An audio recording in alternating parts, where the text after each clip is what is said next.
ആകാശവാണി നമസ്കാരം. പ്രത്യേക വാർത്താ ബുള്ളറ്റിൻ വായിക്കുന്നത് കൃഷ്ണ പ്രകൃതി. കേന്ദ്ര സർക്കാരിന്റെ സുപ്രധാന സംരംഭമായ മേക്ക് ഇൻ ഇന്ത്യ പദ്ധതി 10 വർഷം പൂർത്തിയാക്കി. 140 കോടി ഇന്ത്യക്കാരുടെ കൂട്ടായ നിശ്ചയദാർഢ്യമാണ് മേക്ക് ഇൻ ഇന്ത്യയുടെ വിജയം വ്യക്തമാക്കുന്നതെന്ന് പ്രധാനമന്ത്രി നരേന്ദ്രമോദി സമൂഹമാധ്യമത്തിൽ കുറിച്ചു. ജമ്മുകശ്മീരിൽ രണ്ടാംഘട്ട നിയമസഭാ തിരഞ്ഞെടുപ്പ് പൂർത്തിയായി. വൈകുന്നേരം 5 മണിവരെയുള്ള കണക്കനുസരിച്ച് 54% പോളിംഗ് രേഖപ്പെടുത്തി. 6 ജില്ലകളിലെ 26 മണ്ഡലങ്ങളാണ് രണ്ടാംഘട്ടത്തിൽ ജനവിധി തേടിയത്. ഓണത്തോടനുബന്ധിച്ച് ആലപ്പുഴ തുറമുഖത്തിലെ 299 തൊഴിലാളികൾക്ക് അല്ലെങ്കിൽ അവരുടെ ആശ്രിതർക്ക് 5250 രൂപ വീതം നൽകാൻ സംസ്ഥാന മന്ത്രിസഭായോഗം തീരുമാനിച്ചു. 2 ആഴ്ചത്തെ സൌജന്യ റേഷനുള്ള തുകയും മുഖ്യമന്ത്രിയുടെ ദുരിതാശ്വാസ നിധിയിൽ നിന്നും അനുവദിക്കും. പുറ്റിങ്ങൽ ക്ഷേത്രത്തിലെ വെടിക്കെട്ട് അപകടത്തിന്റെ വിചാരണയ്ക്കായുള്ള കൊല്ലം പരവൂരിലെ പ്രത്യേക അഡീഷണൽ ഡിസ്ട്രിക്ട് ആന്റ് സെഷൻസ് കോടതിയിലേക്ക് പുതിയ തസ്തികകൾ അനുവദിക്കാനും തസ്തിക മാറ്റാനും മന്ത്രിസഭ അനുമതി നൽകി. 2024 കേരള നികുതി ചുമത്തൽ നിയമങ്ങൾ ഭേദഗതി ഓർഡിനൻസിന്റെ കരട് മന്ത്രിസഭ അംഗീകരിച്ചു. ഓർഡിനൻസ് പുറപ്പെടുവിക്കുന്നതിന് ഗവർണറോട് ശുപാർശ ചെയ്യാനും തീരുമാനിച്ചു. നെടുമ്പാശ്ശേരി വിമാനത്താവളത്തിൽ 2 സുപ്രധാന പദ്ധതികൾ മുഖ്യമന്ത്രി പിണറായി വിജയൻ നാളെ ഓൺലൈനായി ഉദ്ഘാടനം ചെയ്യും. വിമാനത്താവള ഓപ്പറേഷണൽ മേഖലയുടെ സുരക്ഷയ്ക്കായി ഒരുക്കിയ അത്യാധുനിക ഇലക്ട്രോണിക് കവചവും പുതുക്കിയ ലോഞ്ചുമാണ് ഉദ്ഘാടനം ചെയ്യുന്നത്. വിമാനത്താവളത്തിൽ ഈ മാസം 1-ന് കമ്മീഷൻ ചെയ്ത 0484 എയ്റോ ലോഞ്ചിൽ അടുത്ത മാസം ബുക്കിംഗ് തുടങ്ങുമെന്ന് സിയാൽ അറിയിച്ചു. കേരള ഹൈക്കോടതി ചീഫ് ജസ്റ്റിസായി ജസ്റ്റിസ് നിതിൻ മധുകർ ജാംദാർ നാളെ സത്യപ്രതിജ്ഞ ചെയ്യും. ഗവർണർ ആരിഫ് മുഹമ്മദ് ഖാൻ സത്യവാചകം ചൊല്ലിക്കൊടുക്കും. രാജ്ഭവനിൽ രാവിലെ 10 മണിക്കാണ് സത്യപ്രതിജ്ഞാ ചടങ്ങ്. പട്ടികജാതി വിഭാഗത്തിന്റെ സാമൂഹികവും സാംസ്കാരികവുമായ ഉന്നമനം ലക്ഷ്യമിട്ട് ദീർഘവീക്ഷണത്തോടെയുള്ള പദ്ധതികളാണ് സർക്കാർ നടപ്പാക്കുന്നതെന്ന് മന്ത്രി ഒ.ആർ. കേളു. പട്ടികജാതി വിഭാഗത്തിൽപ്പെട്ട നഴ്സിംഗ്, പാരാമെഡിക്കൽ ബിരുദധാരികൾക്ക് സർക്കാർ ആശുപത്രികളിൽ അപ്രന്റീസായുള്ള നിയമന ഉത്തരവ് കൈമാറുന്നതിന്റെ തിരുവനന്തപുരം ജില്ലാതല ഉദ്ഘാടനം നിർവഹിക്കുകയായിരുന്നു മന്ത്രി. 68 പേർക്കാണ് നിയമന ഉത്തരവ് നൽകിയത്. കേരളത്തിൽ ഭൂമി തരംമാറ്റൽ അപേക്ഷകൾ വേഗത്തിൽ തീർപ്പാക്കുന്നതിനായി 2ാം ഘട്ട അദാലത്ത് നടത്താൻ തീരുമാനിച്ചതായി മന്ത്രി കെ രാജൻ.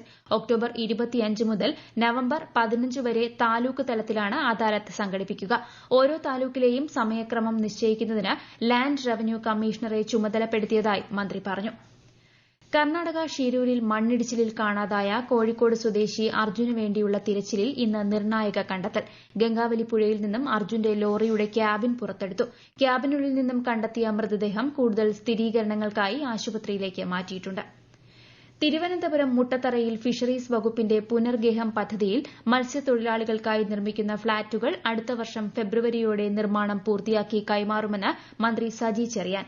നിർമ്മാണ പുരോഗതി വിലയിരുത്താൻ സ്ഥലം സന്ദർശിച്ച ശേഷം സംസാരിക്കുകയായിരുന്നു മന്ത്രി. 8 ഏക്കർ സ്ഥലത്ത് 50 കെട്ടിട സമുച്ചയത്തിലായി 400 ഫ്ളാറ്റുകളാണ് മുട്ടത്തറയിൽ ഒരുങ്ങുന്നത്.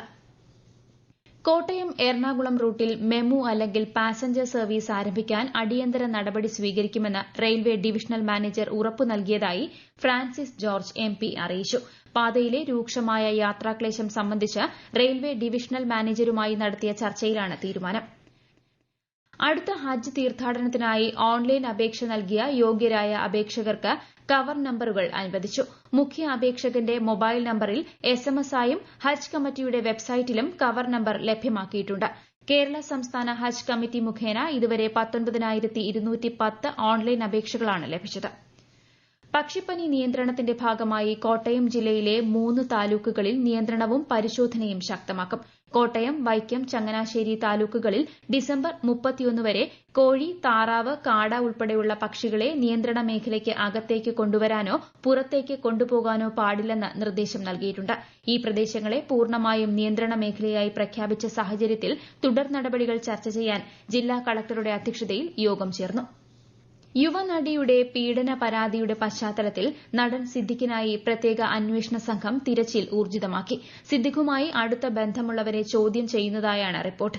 ഇന്നലെ സിദ്ദിഖ് നൽകിയ മുൻകൂർ ജാമ്യഹർജി ഹൈക്കോടതി തള്ളിയതിന് പിന്നാലെ സിദ്ദിഖിനെതിരെ ലുക്കൌട്ട് നോട്ടീസ് ഉൾപ്പെടെയുള്ള നടപടികൾ സ്വീകരിച്ചിരുന്നു. ആലുവ സ്വദേശിയായ യുവതിയെ പീഡിപ്പിച്ച കേസിൽ പ്രത്യേക അന്വേഷണ സംഘം ഇന്ന് നടൻ ഇടവേള ബാബുവിന്റെ അറസ്റ്റ് രേഖപ്പെടുത്തി. ചോദ്യം ചെയ്യലിനായി വിളിച്ചുവരുത്തിയ ശേഷമാണ് അറസ്റ്റ് രേഖപ്പെടുത്തിയത്. ഇടവേള ബാബുവിന് കോടതി മുൻകൂർ ജാമ്യം അനുവദിച്ചിരുന്നു. പ്രത്യേക വാർത്താ ബുള്ളറ്റിൻ കഴിഞ്ഞു. അടുത്ത വാർത്താ പ്രക്ഷേപണം നാളെ രാവിലെ 6:45-ന്.